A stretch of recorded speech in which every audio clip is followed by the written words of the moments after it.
West ബംഗാളിൽ മൂർഷിദാബാദ് ജില്ലയിൽ ഇസ്ലാമിസ്റ്റുകളെ ഭയന്ന് ആയിരക്കണക്കിന് ഹിന്ദു കുടുംബങ്ങൾ പലായനം ചെയ്യുന്നു എന്ന് ദേശീയ മാധ്യമങ്ങൾ റിപ്പോർട്ട് ചെയ്യുന്നു.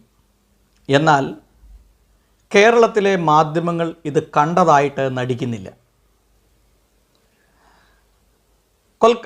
ഈ വെസ്റ്റ് ബംഗാളിൻ്റെ അവസ്ഥ ഇപ്പോൾ അതിരൂക്ഷമായിരിക്കുകയാണ്.